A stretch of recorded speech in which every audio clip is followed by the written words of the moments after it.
Yeah! Woohoo! Woohoo indeed. I mean, it depends on who you talk to. Because, ladies and gentlemen, UFC 313 is not the same card it was. We did the preview show yesterday. We are now down to 10 fights on this card. And if you guys missed the news, we'll discuss in a matter of moments. But welcome to the People's Pre-Fight Show ahead of what is left of UFC 313. You see the two big fights right up there on the graphic. Alex Pereira defending the UFC light heavyweight title against Magomed Ankalaev. We got the rematch between Justin Gaethje and Rafael Fiziev. And we are in Command Center 5.0, which will be the hub for the watch party coming up right around 9:30 p.m. Eastern time. We're going to play a little Tetris once this is done and get that all set up and ready to go. But in the meantime and in between time, we're going to answer your questions and talk about all things UFC 313. I am Mike Heck, and joining me as always, the baddest stash in all of MMA. Sleeves are optional for the chair swinging fool, Casey Leydon. 1, 2. Okay. 2 spins. 2. That's good. That's good. That's right? the most spins. Yeah, it's the most spins you've had in quite some time. So Yeah. That's good. You've had to force yourself through one spin for like the last 3 weeks. But now we're up to 2. So Yeah. I love the main event. This is the 2 best light heavyweights in the world fighting main event pay-per-view. It's a great main event. The whole card, but great main event. Very excited about it. yes, we are down to 10 fights. So I don't know if you've all missed it. Hopefully, I mean, you may have seen it, may have heard about it, but we are down to 10. We lost 2 fights in a matter of minutes. Yeah. It all kind of went down around 3:30-ish p.m. Eastern time. UFC puts out a statement saying that John Castaneda is ill, suffers an illness. The fight with Chris Gutierrez, which came together very, very quickly because Castaneda was supposed to fight last week against Douglas Silva de Andrade. They pulled Silva de Andrade from the fight for a medical issue. Chris Gutierrez was supposed to fight Gian Matsumoto on this card. Matsumoto gets moved to UFC Seattle to fight Rob Font. So they put these 2 guys together for a featherweight fight. Castaneda gets sick. He is out of the fight. Fight is canceled. So we're reacting to this news. And then minutes later, the UFC adds to the statement and says Curtis Blades has suffered an illness as well. His featured prelim fight with Rizvan Kudiev off the card. So Jed's climb bet is no more. It is wiped out for UFC 313. We have a new featured prelim. It's the Saruya versus Van fight. That's the new featured prelim right before the main card. We will go live on the watch party for that. So we are down to 10 fights, Casey. Your thoughts on losing Castaneda versus Gutierrez, and I think, no disrespect to those guys, more importantly, losing Curtis Blades versus Rizvan Kudiev. Wait, so the Castaneda, he was supposed to fight 2 weeks ago? He was supposed to fight last week. Oh, at last week. Apex. It was last week. Wow. So did he do the weight cut? What? He didn't find out till like the day of the weigh-ins, right? That the fight was off, or am I forgetting? Yeah, I'm pretty sure he weighed in for Vegas 103 for a bantamweight fight, and then he re-weighed for a featherweight fight. Ooh, yesterday. That's tough. That's tough. So, yeah, that's a bummer for those gentlemen, and big bummer for Curtis Blades. That was well, yeah, it just sucks. I mean, it was a weird fight. Didn't really make sense, but it's Curtis Blades. He's one of the best heavyweights in the world. You know, we love these opportunities to see the best fight, and it should have been a showcase fight. And it's kind of fun watching showcase fights. Get him to see how good Curtis Blades is against a overmatched opponent, you would think. But it sucks. And but yeah, great replacement fight for it, even though it was already on the card. But yeah, just a bummer. But the $80 pay-per-view is still intact, so I guess for the UFC, that's all that really matters. Yeah, all we basically did was just kind of move things up. So now the early prelims is just the Santos Diaz fight. That is it. The broadcast is going to start at 7 p.m. Eastern time, and they're going to trot out the Diaz Santos fight right around 7:30 p.m. Eastern time, and then everything else just kind of bumps up on the featured prelim. The Myron Santos fight opens up the ESPN news, turning to ESPN prelims into the Van Saruya fight. So yeah, a lot of craziness, and the UFC's just like, okay, we'll just roll with the punches like we always do. I'm sure they're gonna sell this place out. We're gonna get Pereira versus Ankalaev, and we'll have watch parties and all sorts of fun. So now that that news is out of the way, let's get to you guys, which is why we're here to begin with. So here we go. All right. Oops. That's from last week. Oh no. What we got here? All right. How much of a role do you think Dana White has in the UFC right now? He seems busy with Power Slap and making boxing great again. This is a really interesting question. Making boxing great again. I would say, and look, we've been saying this for a very long time. I think his role is, I'm not gonna say it's minimal, but it's like maybe a step above it. I think he is imperative for sponsorship deals, like big time sponsorship deals. I think he is imperative for this TV rights deal, this broadcasting streaming rights deal that they are currently in negotiations for. As far as like the day-to-day operations go, and we've been saying this since the New Year's Eve incident that kind of stole headlines, the UFC would run the same way for the most part without Dana.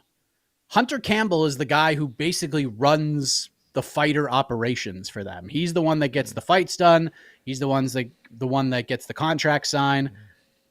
The matchmakers, Sean Shelby, Mick Maynard, they're the ones that put these fights together.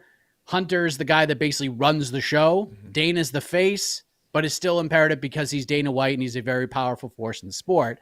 But if Dana retired tomorrow, yeah, you lose, sort of his face pushing the brand a little bit and missing his fight announcements.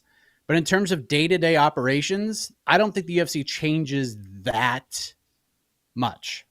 You know what I mean? So I think he's more emotionally invested in Power Slap. He's more emotionally invested. He will be more emotionally invested in the boxing. The UFC is just such a machine right now that it doesn't really matter. Like Dana's just there being the guy, the representative of the brand. And that's really all he needs to do right now, honestly. Like he's certainly not the same guy he was when you started with MMA fighting, right? Not even close. It's completely different. Yeah, like Dana White, there were 2 press conferences to promote pay-per-view cards this week. Dana White didn't attend either of those. He was there, That's his job, to promote fights. He didn't promote, so he's not even necessary for the promotion of the card, the pay-per-views, which is like, the bread and butter of what, UFC was or is. I guess now it's just broadcast rights. I don't even know. It used to be pay-per-views were everything, but now it's just the broadcast still, and pay-per-views are just kind of cool, more money, I guess. So yeah, I mean everything you said, Mike. But like Dana made an appearance at Power Slap last night, but he didn't do media though. I thought that was interesting. Nope, sure didn't.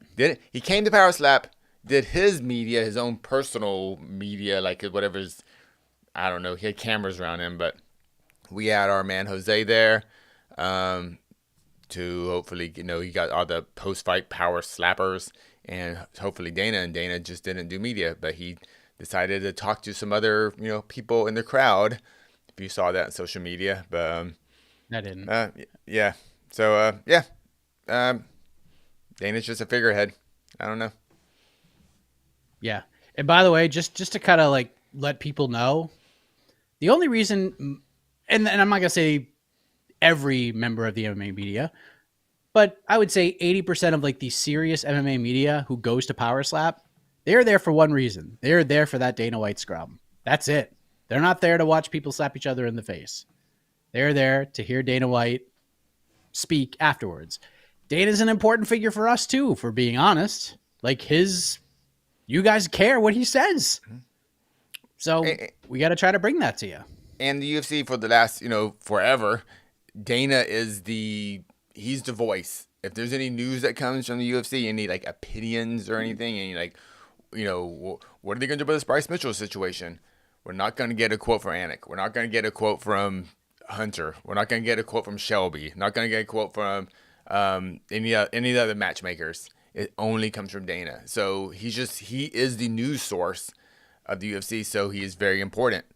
But yeah. So when like he doesn't, I don't know. It's just so we are not. MMA fighting is not covering power slappers. We're covering Dana White, who was not there last night, for anyone wondering. But by Paige Fiziev got a draw. No. Paige, yeah. And Paige. She won. Yeah, she won. How do decisions win? I hate talking about power slap. I don't know, dude. I truly have no idea. Okay. I did not watch second one of that. I didn't find out about it until I woke up in the morning at the hotel I was staying at. And I just kind of like looked at my phone real quick to see what time it was. And I saw that Paige won. I think it was a clip that we posted on social media. Yeah. So, yeah, good for her. Cool. Did you hear what she said, though? She misses After the UFC. walking to she misses the UFC. I wonder how GFL feels about that. She's one of their big signings. But, of course, let us keep in mind that GFL is not real. And yeah. we cannot take it as such. And her husband is now a 1-0 UFC fighter. So sure is. So, I think it'll be cute. I mean, I get it. You want to work with your husband? That makes total sense. And honestly, maybe unless it's just a pay rate thing, I wouldn't mind. I mean, it'll bring some new life, old life, I guess, to the strawweight division. I don't see why you want to resign her unless I guess you have to buy her out of a GFL contract now. I wouldn't even know how that would work. Yeah. But listen, if you watched the town hall I did with Darren Owen, that seems like forever ago. He said, like, look, if you don't want to be here, just tell us and we'll let you go. Like, just tell him. If you really want to go to the UFC, if he's a man of his word, he'll let you go. So we'll see. All right. Super chat from Chase. If Alex calls out John, how likely is that fight to happen?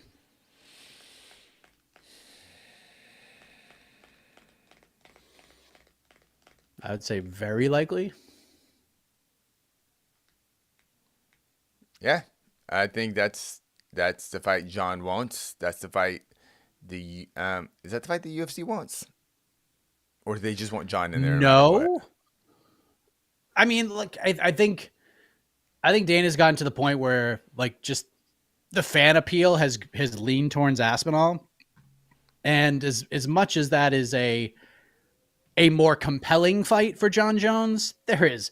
If Alex Pereira just goes out and dummies Magomed Ankalaev tonight and just destroys him, there's just nothing at 205 that are going to make fans care. And his stardom just continues to grow and grow and grow. There is no bigger fight for John Jones right now than Alex Pereira if he does that tonight. It's bigger than the Aspinall fight, without question. It's a bigger fight. Not a more interesting fight. Like if I have to choose, I'm not picking Pereira. Mm-hmm. But if the UFC has to choose in terms of business, they're picking John Jones versus Alex Pereira every day of the week and twice on Sunday. Oh yeah, that's two different things. The best fight versus the most financially beneficial fight. Because Jake Paul versus Tyson was not the best fight, but that was the fight that made the most money. So those are two completely different things. And if those two circles overlap a little bit, that's awesome for us, but rarely do they. Yeah. But wait. So if Alex wins tonight, how many title defenses will this be? 4. And what was John's record? 8?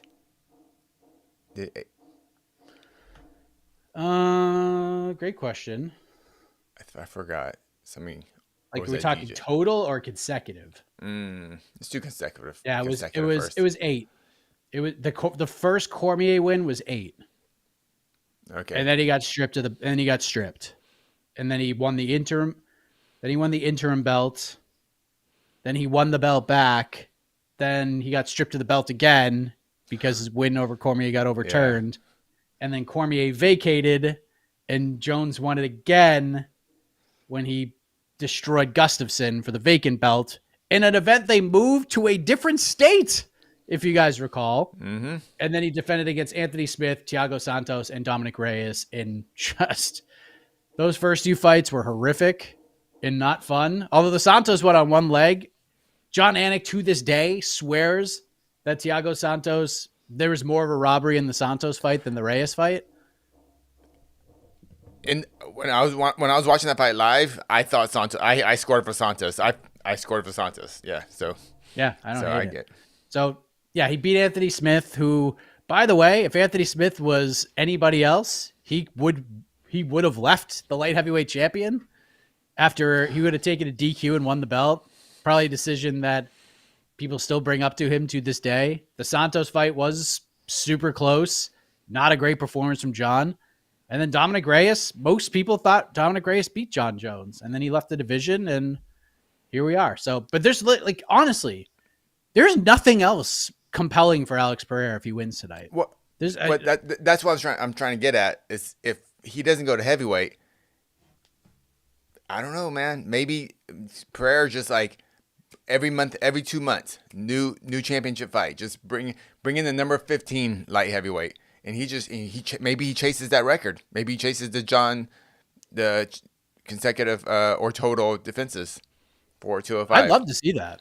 I would absolutely. That's actually as much as I want to see John. I just want to see John. I mean, I want to see John Aspinall, obviously, Jones Aspinall, but I don't know, for Pereira just to go for that record and just boom, fight Olberg, fight, I don't know, Rakic, fight, I don't know, Yuri gets to win, fight Yuri again. Fight Blachowicz again. Fight Blachowicz again, yeah.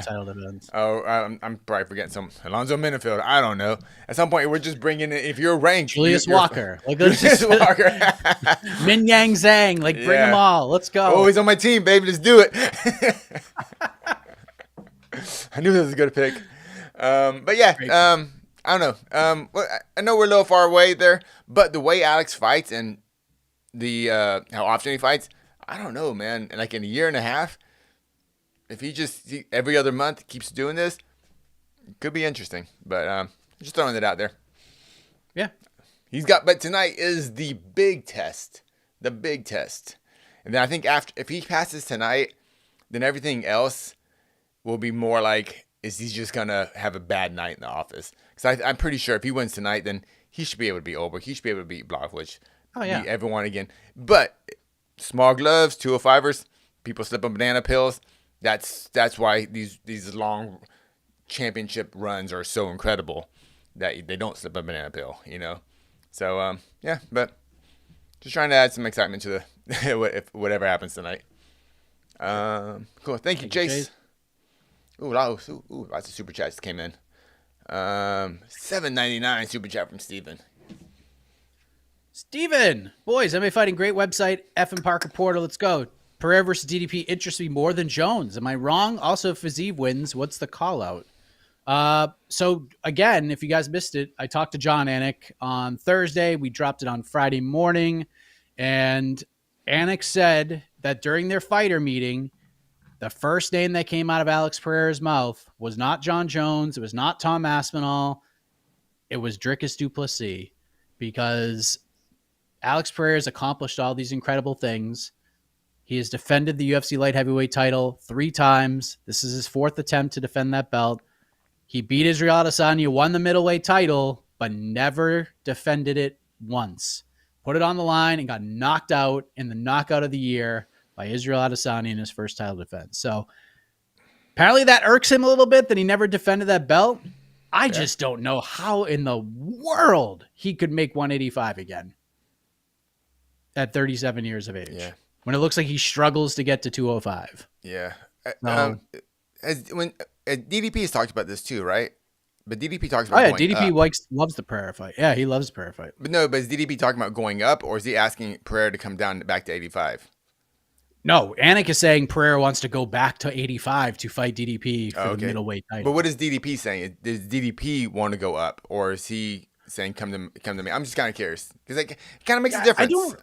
Yeah, I think he just likes the idea of just in fighting general. Pereira. I think if he had his choice, he would just go to 205 and do it and try to win a second belt because everybody thinks that's the greatest thing in the world. Yeah, Yeah, I mean, Pereira DP is crazy fun. I personally would like DDP to go up to 205 rather than, but I know Pereira wants to kind of get that title defense, or whatever you want at middleweight. What would you rather see? Would you rather see DDP go up or Pereira come down back to 85?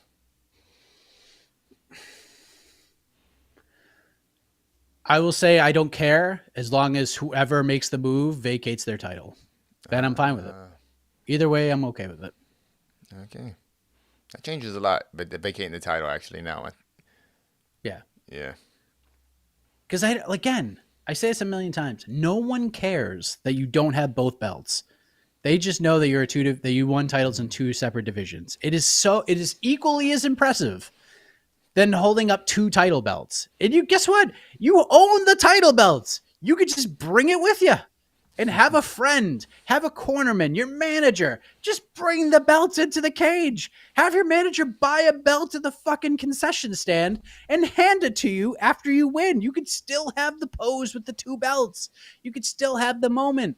It changes nothing. It changes nothing. I don't want to go out down this rabbit hole because I will lose my mind.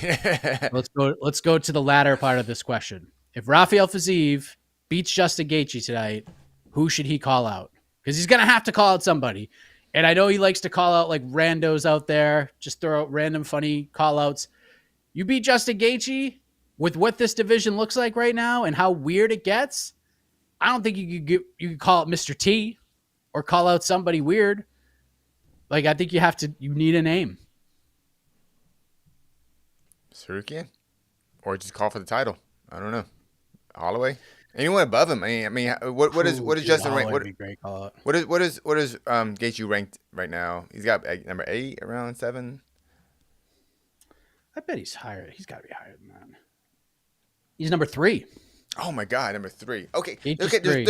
Wow, Gaethje's 3. Okay, there's no real call out then. I mean, you only have like 2 names. Like, you have to call out someone above you. Oliveira, Sarukian, or the belt. Yeah. Wait. Gaethje's ranked ahead of Holloway, or is Holloway not ranked at 55 just because of the way Gaethje's ranked? Gaethje's ranked 3rd. Poirier's 4. Holloway's 5 at 55. Isn't that weird? The Gaethje's 2 spots ahead of Holloway. Yes, I know Dana White hates that shit as well. Okay, that's kind of odd. I mean, again, whatever. Yeah, but I think any of those names will work for Fiziev. I mean, outside of calling out, I don't know, Joaquin Buckley. I don't know. I'll try Connor. Outside of calling out Connor, but hey, Connor will pay the best too, so maybe that's not a bad call out. But you just would never get the fight. But I don't know. Is there? What do you think? I think he calls for the belt. Yeah, just call for the belt. I don't love it, but I think that's kind of what he does. Like, I know him and Sarukian are managed by the same team, so I don't know what their relationship is. I don't think they'd be like opposed to fighting each other if it's for a title shot. But yeah, I just don't. If you beat Gaethje, I think it's maybe call it Oliveira and just avoid Sarukian altogether. If there's a relationship there, I don't know. But even Oliveira is a call out that makes sense. Oh, someone suggested this. Fiziev, damn. I love that. Honestly, if Topuria fought Sarukian, that is just the most gangster move. Like, if he just vacates the belt and he moves up and fights Arman before fighting for the lightweight title, that's friggin' awesome. But I doubt that happens. Yeah, I cannot wait to find out what's going on with this whole Topuria thing, because I think did he tease he's going to drop some big news on social? You won't believe it. You won't believe it. Yeah. What do you think this is? Because if they book him against Makhachev, we're going to believe that. Is this John Jones? Is this a John Jones thing where it's my big announcement tomorrow? Topuria's. And still, it's like, I'm gonna fight. The U.S. I'm going to fight the medical insurance companies in the United States. I'm now fighting credit fraud. It's like, okay. Yeah, people's champ, best in the world. Is there any chance? Is there any chance that they offered him Conor McGregor? That would be the one. That would be the one. If you don't fight Makhachev, that would be the one you go, wow, dude.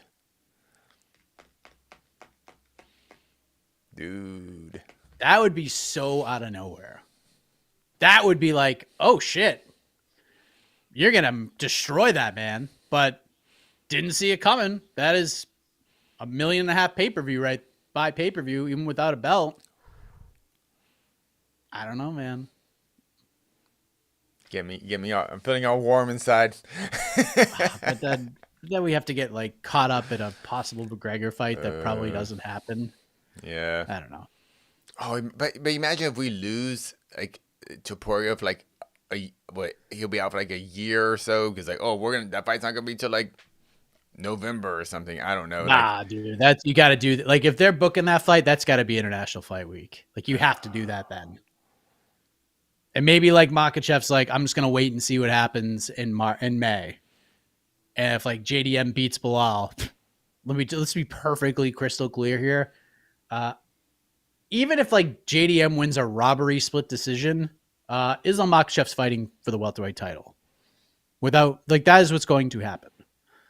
And then opens up a lot of opportunities, a lot of doors. So I don't know. I'm fascinated by this whole thing. And I cannot wait to see what this all looks like, what it's done. I need answers. Can't wait. All right. Thank you much. I got some super chats. Do you get that one? We said that one. Sorry. This is going to go back a bit. This is... So what you're saying is Tom could be screwed tonight. If Alex wins, is Tom Aspinall maybe the biggest loser, depending on who he calls out? Who could be the biggest loser tonight with a Pereira win? See, like I honestly think that I believe very little of what John Jones says. I will say that one thing I do believe is that he would vacate the heavyweight title to fight Alex Pereira in just a big ass fight. Because I don't think like the title matters all that much. This dude just wants to make a shit ton of money. Fair. He wants to be a prize fighter. And as much as we joke around about John ducking Tom and all that stuff, and it's probably some truth to it. If we're really looking at it from a definition and perspective, John Jones is on the tail end of his career and he wants to make as much money as possible. He will make way more money fighting Alex Pereira, even if it's not a heavyweight title defense. So if the UFC moves forward John Jones versus Alex Pereira, I think Tom Aspinall becomes the heavyweight champion either way. What could be really strange and really fun, and I love how Jed laid this out on BTL, is Alex Pereira calls out Tom Aspinall instead and says, hey, I want to fight for the actual heavyweight title. John's carrying the paper belt. I want to fight for the actual heavyweight title against the best heavyweight in the world. And John's just going to be super pissed about that. That's how you get that man's attention. And I think that is such an impactful call out if you're going to go that route. So I don't think Tom gets screwed either way. Okay. That's what I think. Fair. I do like that idea of calling out Tom as the real champ. It's so much better. That is way better. That in a crazy way that by calling out Tom and saying that just increases your chances of actually fighting John by not calling out John. 100%. Because John Jones is going on Twitter and flipping out if that happens, and it's gonna be incredible. Oh man, but all for naught because Ankalaev's gonna win tonight. So no. We'll talk about it later. You? All right. Speaking of if Ankalaev wins, super chat from Last Stand. If Poetan loses, how deflating is that arena going to feel post fight? Oh God, that will be. outside of maybe Israel Adesanya's post-fight interview after he beat Jared Cannonier or Glover or Jamal Hill's, I'll say this. When Jamal Hill won the light heavyweight belt, he did it in front of, when he talked and reacted to that moment, there was like 11 people in that building. Everyone left. Glover Teixeira, like they were so sad to see him lose. He did it in front of an empty arena. It is going to feel almost identical to that if Magomed wins. Unless he just obliterates him. Then you kind of stick around and give him the respect. But if Magomed wins a fight that I think he would win tonight, it's not going to be all that thrilling, at least to me. Maybe I'm dead wrong about this, and maybe my opinion is not the same as yours or Jed's or anybody else's, but if the way I see Magomed winning, it is a boring ass fight, and yes, it will be deflating. Oh, it will be, yeah, it will be hilariously quiet in that arena. If Ankalaev, if we get a Ankalaev versus Santos 2 type performance tonight for 25 minutes, which we could, because Ankalaev is one of those guys, like either he gets knocked out of the night or it's just a bad, boring fight. Highly skilled, but very boring. I get it. And we could easily get that tonight in the main event, which is why it took him so long to get this title shot. But the UFC kind of ran out of options, so here it is. But man, I don't know. It's not. My paycheck's the same. Your paycheck's the same. So I love seeing the chaos or almost the lack of chaos. If Ankalaev wins, it's just like, oh boy. I'm always curious what like the watch party reaction will look like. Like if Ankalaev just nukes Pereira, how different is that going to look to what if Pereira nukes Ankalaev? I think it'll be wild. I'm pretty. Yeah, I am definitely intrigued by the fight. I definitely think Pereira. I definitely have Pereira winning. I feel more confident by the day, but again, people can have an off night. It's very possible. Yeah. But I think we saw Pereira's off night in October, and he still won. So, like, it's a very dangerous man. It was not Magomed Ankalaev. Yeah. And they're just not even. They're just such different fighters too. Roundtree and Ankalaev too. So yeah, an off night versus Ankalaev is different from an off night versus a striker like Roundtree. So we'll see. That's why I like this main event a lot. Because I just do not. I'm like Jed a lot. I just don't know what's gonna happen, and nothing honestly will surprise me. But I want to see it. I'm just very excited. All right, super chat from Johnny Y. I don't care about anything Dana has to say ever. Okay. Appreciate Fair enough. Super chat from Achilles. Bing rips. And what is that? That's a lot of flames. Eight flames. It's a lot of Bing rips. Yeah. Stay hydrated, Achilles. Yeah. Yeah, stay hydrated. Drink some Gatorade. Electrolytes. Steve, at Dunkin', you don't have to pay extra for oat milk. I don't know if that's true or not. Is this true? They don't. That is such a BS, like that vegan tax. If you can't have dairy, how they charge you an extra 50 cents for oat milk? That's horrible. I'm gonna test this theory right now. I'm literally gonna test this right now. Are you ordering one right now? Instacart it? What are you doing? I'm just curious. I'm not actually gonna order it, but I'm gonna just see. All right, so let's say medium iced coffee. It comes out to $4.17.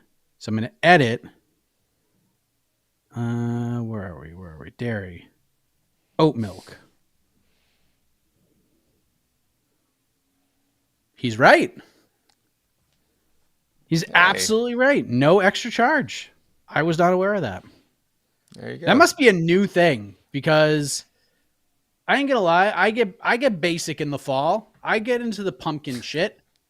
I get myself a pumpkin iced coffee a couple times during the autumn season. And when I do, I get it with oat milk. And I'm pretty sure I got charged a little extra back in October. Maybe that's a new thing. Could be wrong about that, but good shout, Steve Joseph. That might change my coffee ordering for the foreseeable future. If you didn't know, now you know. See, that's if you don't know, now you know. All right. What do we got here? From earlier. Casey, what's on your shirt? It is a Japanese Gremlins 2. That's sick. If you're wondering, the Japanese artwork for it. Thanks for asking. Nice. All right. What else we got?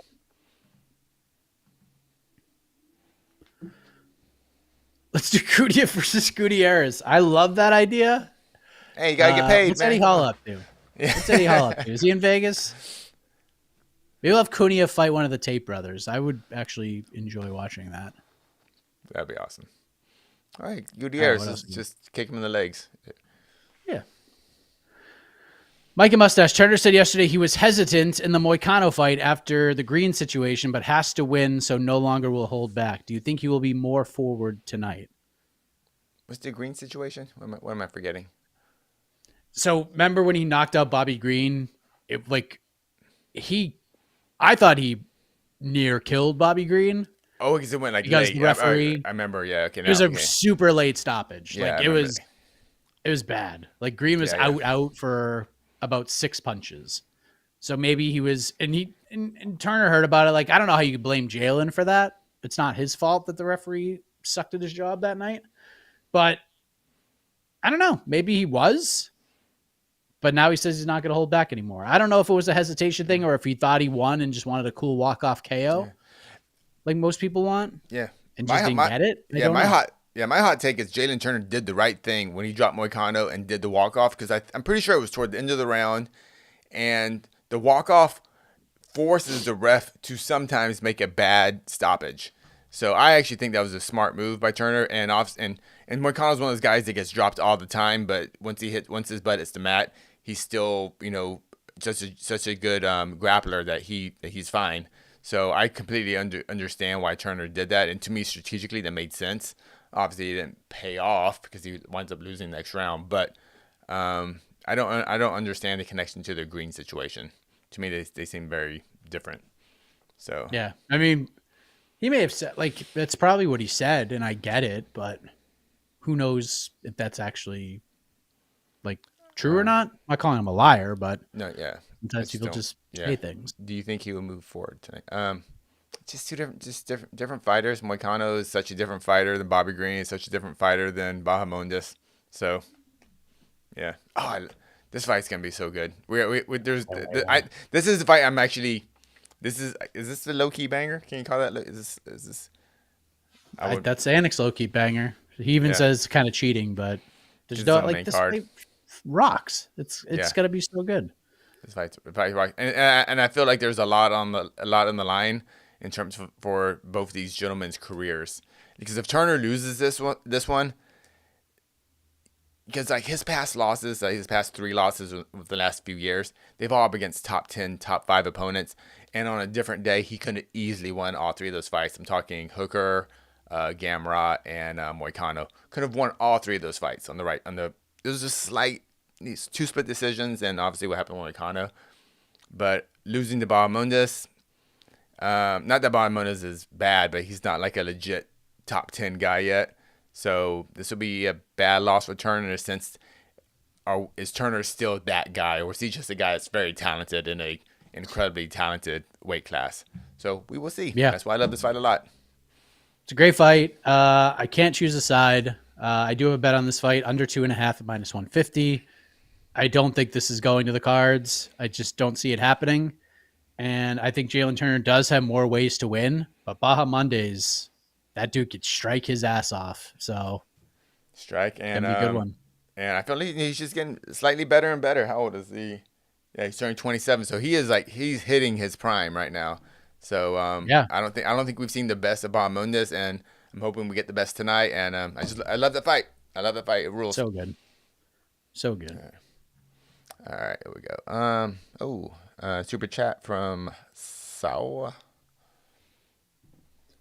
So, I had a dream last night where I was at a hardcore show and Mr. E. Casey Leydon did a hardcore rendition of the MMA chants. It was sick. Yes. Oh, I mean, that's what you get every pay-per-view preview show. Sometimes the shitty Apex ones too, you get that. yeah. Appreciate that. Dream, all you MMA fans dreaming of me late at night. Oh, sounds fun. Late at night when all the world's sleeping. All right, super chat from Majajim. Let's go. Let us go. Yes. Let us all go. And Let us go. Let us go and enjoy ourselves this fine evening watching the fisticuffs. Thank you for the super chat. Just love that. Yeah, I love that. Alexander Shea. Hey boys, what did you think of Gian's presser? All right, yeah, let's touch on this. This happened yesterday before the UFC 313 ceremonial weigh-ins. They had a UFC 314 press conference to kind of hype up one of the best cards the UFC's put together in a while. This was an interesting one for me personally because after the preview show, I had to hop in a car and drive 2.5 hours to go to Columbia, South Carolina, because my kid was in a bowling tournament that he qualified for. So we drove out there last night, and I was like, I have to drive there, and I'll come back and cover the press conference. It was the Gian Silva show for sure. There you go. Brings the globe, and dude was on fire, man. Like Volkanovski singing the emo song was really funny. Chandler and Patty were pretty subdued because they didn't really get asked a ton of questions because this is the Gian Silva show, and Gian Silva wouldn't really let anybody else talk, including Bryce Mitchell. Bryce Mitchell gets asked a question by John Morgan saying, do you want to respond? Is there anything you want to say in regards to it? Gian Silva just cuts his ass off, starts an F Bryce Mitchell chant, brings the globe over to him, steals John Anik's mic a couple of times, and the fans were so in to Gian Silva. And doing all this in Portuguese. Shit. Yeah. Doing it all in Portuguese too. Yeah. They booed the shit out of Bryce Mitchell. Bryce. I got to tell you, I was surprised by that. I shouldn't be, because he said some horrendous fucking shit. And he should, like, that reaction is deserved. But typically you don't get that from the audience that would attend these types of things. But boy, oh boy, they were all against Bryce, all for Gian.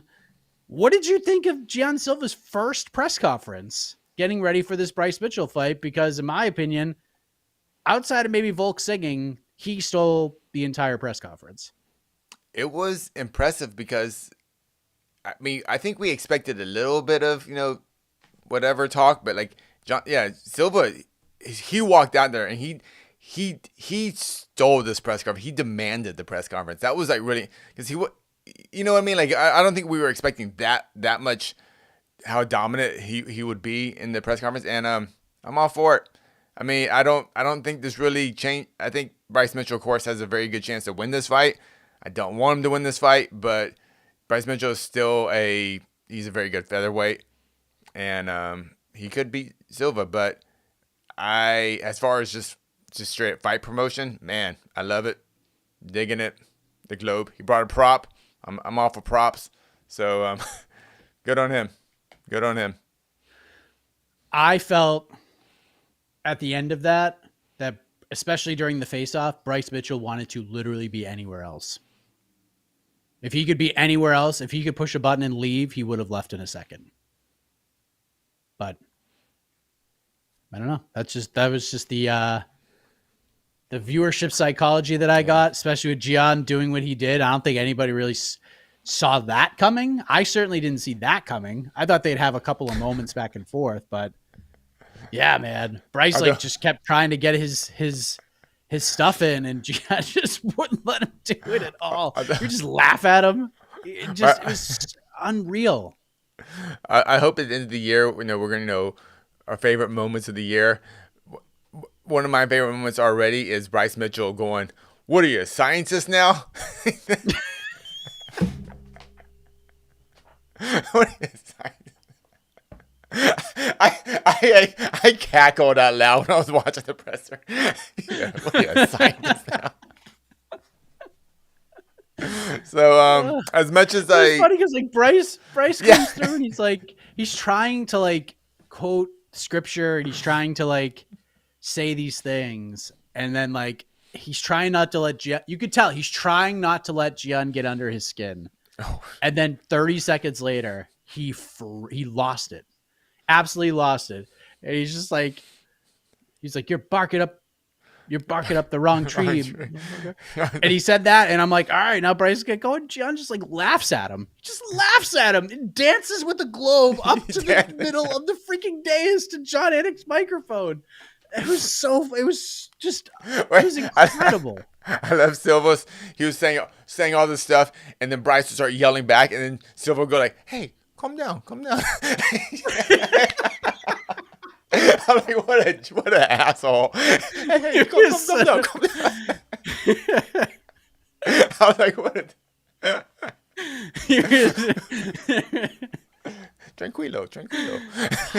It was shit. It was so funny, man. It was so funny. Good. Yeah. I mean, like, Volk singing should have been the highlight of the presser, but like it was like number 3 or 4. Like poor Carlos Praches and Jeff Neal are up there. Like, what are we doing here? Like, seriously. Like, what are we doing here? Well, Praches was having a great time. He was just like filming the whole thing. Like, oh yeah. He was just like he just laughing the whole time. Oh man, that was insane. All right, thank you for bringing that up. That was fun to talk about again. What are you, a scientist now? You're a scientist. All right, a couple more super chats. Hey, calm down. Calm down.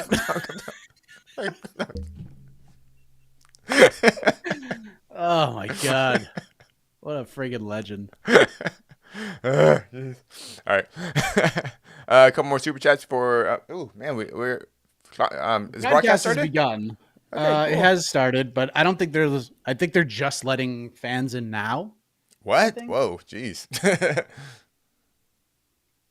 They're reacting to the fight cancellations. So yeah, okay. I think we're and then yep, they reacted to the cancellations. So right, I think we got another 10 to 15 minutes before we see any of these guys make the walk. Okay, let me hit those. Sorry, I got a few more questions to get through for our predictions. Lopsided. Who is next for Magomed with the win, aside from a rematch? And how can he sell as champion with the matchups available? Let's go to the second part. Terribly. Just awful. Yeah, he will be the how do I want to frame this? He will be the least drawable champion in the UFC outside, and this isn't fair at all, but it's just the way that people view this in this division, outside of maybe Pantoja. He'll be if we're talking about like which champions draw or like will gauge pay-per-view buys and business, it would be like Jones and Pereira and like Islam and Topuria are like here. Pantoja is like at the bottom. Except for, Juliana Peña's at the bottom. Excuse me. But she's going to fight KO Harrison and people will care. Pence is like right above there. Even though he's incredible, I don't think UFC 310 did like terrific numbers. And I certainly know that UFC 301 did not do terrific numbers with him in the main event spot. That's just how people view this division. Yeah. So he's down there in the bottom 3. Yeah, being a pay-per-view draw is very different from being popular. Because if you look online, Ankalaev, I think, has like 1.5 million followers on Instagram or something. Like, he's got a good number, but those are not pay-per-view I guess the pay-per-view American audience of the UFC really craves, or ESPN rather. So yeah, as far as sellable champion, I can't think of, at least in the modern UFC, he'll be the least sellable 205er champion the UFC's ever had. If he wins tonight, yeah. And that is saying nothing about his actual Ankalaev as a fighter. As a fighter, he will be the best 205er in the world if he wins tonight easily. But that's completely different from how much money you make the company. So I think we all know that. But I don't know how to answer. I don't know how to answer the first question unless Pereira just says I'm leaving the division, because if Alex Pereira wants a rematch, he's getting it. Oh yeah, he's absolutely getting it. Unless he gets Tyron Woodley to Magomed Ankalaev's Kamaru Usman. That's the only way Pereira doesn't get a rematch. If he just gets 50-43 tonight and just gets the floor mopped with him. But he still might be a better option financially for the UFC than anything else in a rematch. And I mean, Oberg would have to, I think, win big over Blachowicz and like drop one hell of a promo. I think. I don't know though. I really don't know with Magomed. Yeah, who he gets with a win. Yeah. Yeah, I don't know. I don't know. We'll see. Would DDP come up? No, that wouldn't make sense. Sorry. I was saying, I know. I'm just trying to. I know DDP. He has plenty of business things to handle at 85. So I was just timing. What is there 85 or no? I don't know. Like maybe Hamzat's just like, yeah, I'm done with 85. I'll move up and fight Ankalaev instead. Yeah, I just don't see that happening either. But yeah, I don't know. That'd be. I think maybe he gets a John Jones fight. Who knows? Maybe John wants to fight him. Yeah, I feel like we've been kind of a bit avoiding this conversation because like, well, we'll get there when we get there, but let's not waste too much of our thoughts, I guess, until Ankalaev actually does it. Because if he does win tonight, man, like the conversations are going to be fun. You know what's next and how the UFC will handle Magomed as the champion. We'll see. Yeah. See.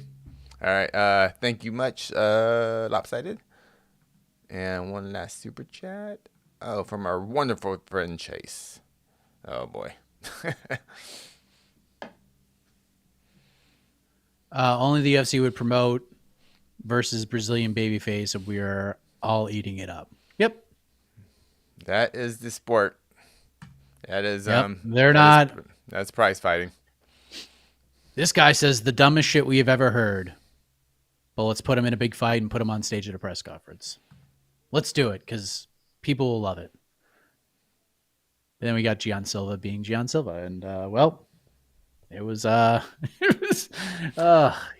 me quick question. If the UFC's made their decision, they're not gonna punish Mitchell for what he said, the horrible things he said.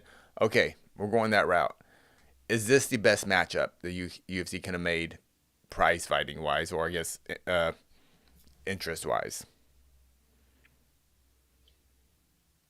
Yeah, I think so. I just don't know who you put Bryce in there with. Like me neither. His best win in like years is Crone Gracie. Like it's not great. His resume is not spectacular. Like the Ige win wasn't great. I actually thought Ige won that fight, despite being taken down. Like Bryce just wasn't doing anything damage wise, and he beat Crone Gracie. But he almost died against freaking Josh Emmett. Like that was just such a brutal knockout, which made the decision a little crazier because Bryce Mitchell does not sell a ticket, a pay-per-view, not one. Yeah. He's not a star. He's not a draw. He's not going to win a title. He's not that type of star. Not that type of draw. Yeah, he's like you had your chance to push him. He got over at some point after drilling his nutsack.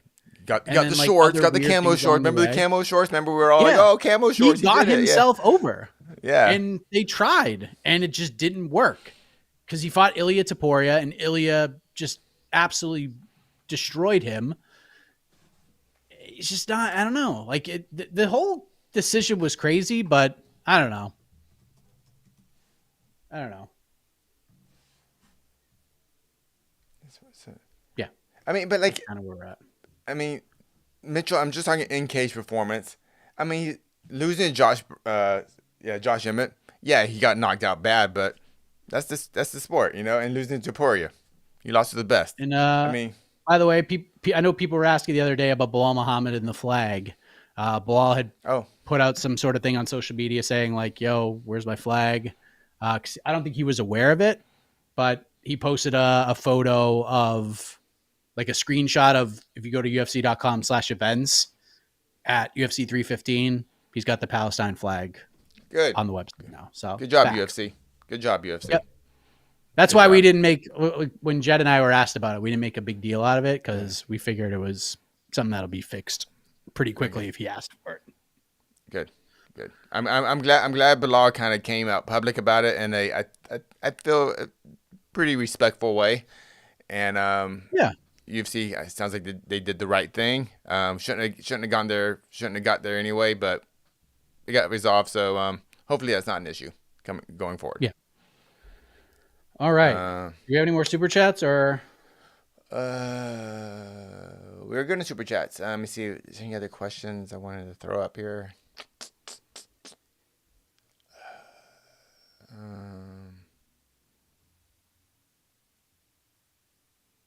I think we're good. Let's go to our predictions. Bonuses, Casey. Bonuses. Ooh. Who gets them? Bonuses. Sorry, let me bring up the card real quick. Bonuses. Fight of the night. I'm going Turner Bahamondes. I'm going that over the co-main event. Performance of the night. I'm giving one to Ruffy. And the other performance will go to, because I'm biased, my former training partner, Ozzy Diaz. Knockout. I will go fight of the night, co-main event. This is going to be the most boring, like no thought provoking bonus predictions I've ever had. Co-main event, fight of the night, Alex Pereira, bonus, Jalen Turner, bonus. That's where I'm at. Clubbins, yeah. So let's go to our predictions. Main card. Let me pull them up right now. We begin in the lightweight division. We have Mauricio Ruffy minus 600, big ass favorite over That's King wild. Green plus 450. Casey, you're picking Ruffy to get a bonus, so I assume you're expecting a big finish here. I'm going second round knockout. It will be a good fight. Bobby Green will look good until, it goes downhill. But I like that fight. Going Ruffy. I got Ruffy third round. KO TKO. I think it's gonna be one of those ones where I think it's like a weird kind of stoppage, and Bobby's gonna be pissed about it. Like, oh, come on, it's gonna be one of those kind of weird ones. But I did not bet. The only bet I have on this fight is that it doesn't. I have it under 2.5 at minus 140. But there is a part of me that wants to sprinkle something on Green because I think he's got a path to victory here. He can win, and I just think that plus 450 is just a wild ass betting line. The line is wild. Okay, the line is wild. I'll say that for sure. Let's go to the women's strawweight division. We have Yasmin Lucindo, the 23-year-old, minus 136 favorite over the recent title challenger not that long ago, less than 2 years ago. Amanda Lemos fought for the strawweight title. She is the underdog, currently plus 116 according to FanDuel. I am picking, this is one of those fights where if it's 50-50, I will lean on experience. And plus I am betting on the underdog who has the additional experience. It's has just fought way better competition. Mm-hmm. And so I actually have a bet. I got Amanda Lemos a week and a half ago at plus 124. And that is my pick. She wins by decision in a in a fight that happens.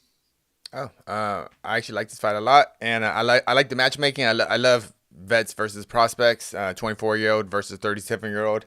But I think Amanda Lemos still's got it, and I'm picking her first round knockout. Damn. All right. Okay. That's pretty fun. Let's go to the featured bout, the one we've talked about quite a bit. And we're back to the lightweight division. Ignacio Bahamondes, the minus 130 favorite, takes on Jalen Turner. The comeback on him is plus 110. Who you got? My brain definitely has Turner, but I'm going Bahamondes by a very, very exciting decision victory. I think this is going to be hammer and tongs. I think it's going to be fun. I know you're predicting a finish, but I think these guys will rough it out, tough it out, and it will make it to the final bell, but they'll both go to the hospital, but I think Bahamondes will take this. And it's going to be one of those losses where Turner's just like, just almost there. Both guys are going to get hurt. Both guys are going to fall. Both guys are going to get dropped in this fight. Unfortunately, by the time Jalen Turner drops Ignacio Bahamondes, by the time Nacho realizes what has happened, he will be strangled into submission in round 2. Club and sub, Jalen Turner back in the winning track, but this fight is going to be electric. It could go either way. That is a smart pick. That's a smart pick. I do agree with that. That's probably the smarter pick, but I'm hoping. Yeah. I don't have a bet on the side here. I took the under 2.5 at minus 150. I don't think this one's going to the cards one way or the other, so I will go with that. Let's go to the co-main event of the evening. It's a rematch from UFC 286. Rafael Fiziev hasn't fought since September of 2023. He gets a chance to right the wrong against Justin Gaethje. Will do so as the betting favorite, minus 144. The comeback on Justin Gaethje, plus 124. I have a bet on Justin Gaethje. I will pretty much always bet on Justin Gaethje at underdog odds, and that's what we got here. I got him at plus 120. I think this fight, we'll feel similarly about this fight as we did from the first one. I don't think it's going to look exactly the same, but I think we'll be like, yeah, that was just really high level shit, really fun. Yeah. And I think Gaethje kind of battles back and kicks Fiziev's legs a bunch and does Gaethje things and wins. Yeah, plus 120 by decision.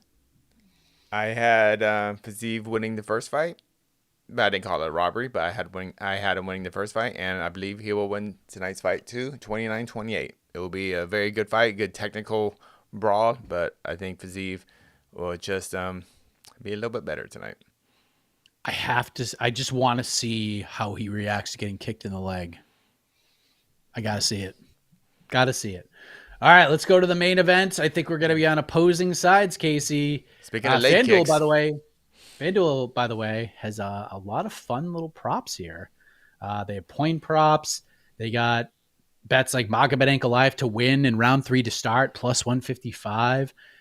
Fight to be won in the 5th minute of any round, plus 550. Like, just fun.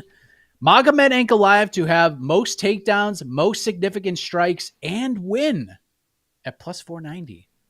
So if you're a Magomed Ankalaev booker, that's not a bad one to look at either. These are like Super Bowl bets. You just like bet on anything, like, how many left kicks to the shin will you land, or something. There's fun. They have like significant strike over-unders. They got some fun ones. So go check that out. But currently the champion Alex Pereira, the betting favorite, minus 118. Comeback on Magomed Ankalaev, plus 100. Basically 51-49 according to the betting odds. And you are going with and new, Casey. How does he get this done? It ain't going to be fun to watch. I'll just say that. 4 rounds to 1, Ankalaev and new. But it ain't going to be fun. And it's going to be one of those post shows where like, dang. And if Pereira loses the way I think he's going to lose, I'm not going to say he was exposed or anything. Ankalaev is obviously a great fighter. He didn't get exposed. He just, Ankalaev is just really good. And Ankalaev is going to Ankalaev him. Yeah. So, enjoy it. luckily I am here to save all of you from that happening, because I have felt quite confident for well over a year that if this fight does happen, that Alex Pereira would win. And I feel very good about it. Jed and I talked about on the preview show about like some of the things Ankalaev has said and done this week, and I don't love it. I don't see a ton of confidence there, for being honest. And Pereira just looks so locked in, even though other people are trying to like sort of paint these narratives that he's not. And I think Pereira minus 115 is a steal and a half. And that's what I got him at. Got him at minus 115. Thrilled about it. Feel great about it. And the pick is Pereira is going to eat his legs alive in round one.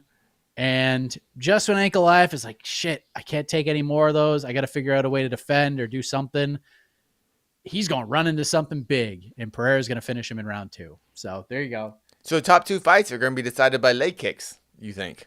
Yep. Oh, yeah. Interesting. The top 3 fights could be decided by leg kicks, potentially. It's very possible. Oh, yeah, true. Got some good leg kickers over, and lots of leg kickers on this guy. Just a shit out of them. And we lost Chris Gutierrez, who's another terrific leg kicker. So, I mean, so many leg kickers were booked. This must be National Leg Kicking Month. And unfortunately, we lost one of the more prolific pound-for-pound leg kickers. With that said, hit the music. Still haven't gotten any walkouts yet, but that's okay. We can take a break. Yeah, relax. Take a little breather. Relax. Hey, calm down. Calm down. Bryce Mitchell, calm down. Bryce Mitchell, calm down. Calm on. Watch party. We'll probably kick off around 9:30 p.m. Eastern time. We'll watch the new featured prelim, Josh Fan versus Ray Saruya, together. Should be a great fight. It's going to be very, very fun. Jose is in T-Mobile Arena, or not in the arena, but he's in that tent that is like outside of it where the wind blows and you can hear all the airplanes and shit. Helicopters. So that's always fun. Helicopters. You just never know what kind of sounds are going to come from that tent. So he'll be there, post-fight interviews with all the tastemakers. Post-fight show immediately after the main event, maybe a few minutes after. Post-fight press conference will be going on similarly, so you can choose or watch both at the same time. We're going to give you that option. It's going to be a great night. So stick with us, MMAfighting.com, perfect website. And you're all terrific people. For Casey, I am Mike Heck. Let's do this damn thing. Have fun. We'll see you at 9:30 for the watch party. Bye-bye. Bye. Bye-bye.